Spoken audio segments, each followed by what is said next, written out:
Hey family, on November 20th through December 1st, 2022, we will have the all-inclusive Kenya trip. Now, a lot of times people have said, hey, Phil, when's the next trip we'd like to go? I want to see Africa for myself, but this is the time to go. Everything will be taken care of. All excursions are paid. You can do monthly payments.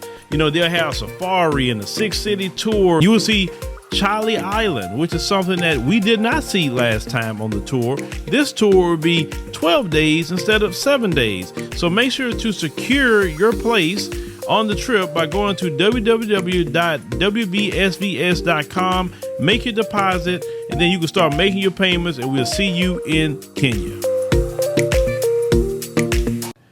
So Robert Scarver, will give up both the Phoenix Suns and the Phoenix Mercury after the NBA found he used the N-word multiple times during his tenure as an owner in the leagues. They say the 60-year-old announced in a lengthy statement on Wednesday morning that he's beginning the process of seeking buyers for the Suns and the Mercury following the NBA's findings. Now, some people will say, you've heard him say before, well, those owners and those teams, they're not racist, because look at all the black people working for them. They don't care about that. If that's the case, then none of the plantation owners was racist either, because they had black people enslaved.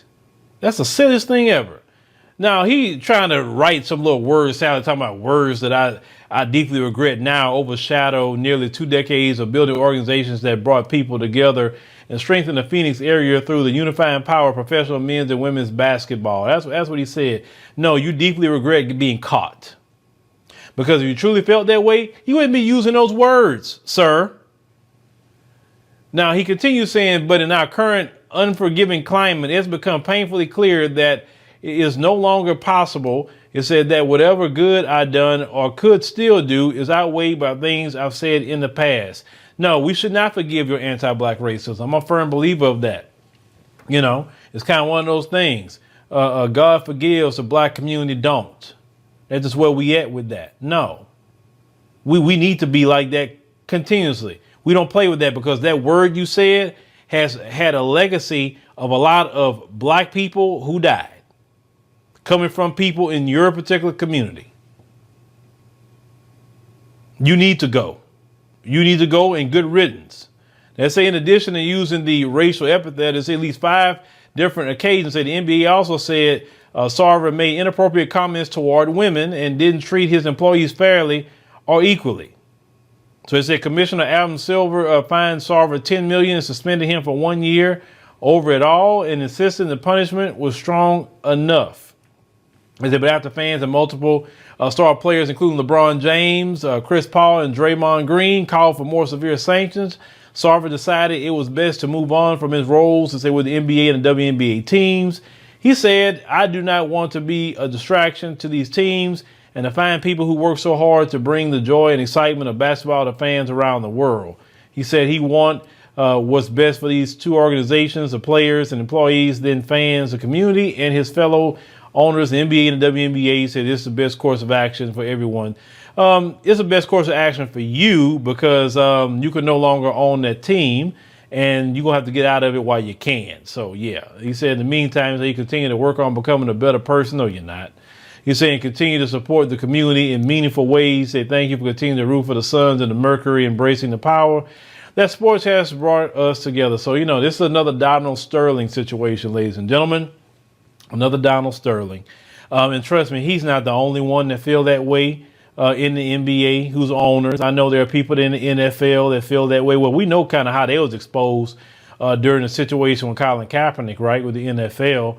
So, you know, even though these sports organizations is dominated by black men, they don't like the black men. And I just wish one day that those black men could say to hell with the NBA, to hell with the NFL. We create a league of our own and we get all the money. How is it that you guys are the majority of the league, but you're not owners? Same thing with the NFL. You're the majority of the league and you're not owners. And they run it like a plantation. The owners have to say what happens. Not the league don't even control it. The owners control those leagues. And all those owners is the what? Good old boys. All of them, for the most part. It is a sin and a shame that you have no black people who own, and we're not talking about, oh, Michael Jordan. No, we said black people, black owners, not one, because they'll play that game. Well, see, he owns a team. No. They need to have multiple teams. And then even if you get a black head coach, they under so much scrutiny. Look at the situation with the head coach at the Boston Celtics. Okay, he cheated on Nia Long, which I think that is a personal matter. But look at how they acting about it. Like, how many people have cheated, in the sports on their spouses? Why is this such a big story? I don't get it. Well, I get it. It's a black coach. You think the white ones don't be cheating? I'm not saying it's right no matter what, but I'm just saying is they're making a big deal because it's a black coach. You're always trying to screw over black coaches, undermine black coaches with any little thing. So black people have to be perfect no matter what. They can't have no even personal improprieties. He didn't do nothing against the Boston Celtics. That's between him and his wife. And whatever that she decides to do with him, to leave him, divorce, whatever she wants to do, that would be her right. But in the NBA, NFL, and all of that, like I said, man, it'll be great just to watch the brothers come together and the sisters come together and create their own leagues.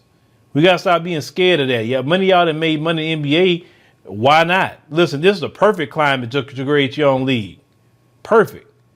While black folks are really circling the wagons on our culture and circling the wagons on who we are as a people. We need that for our particular culture.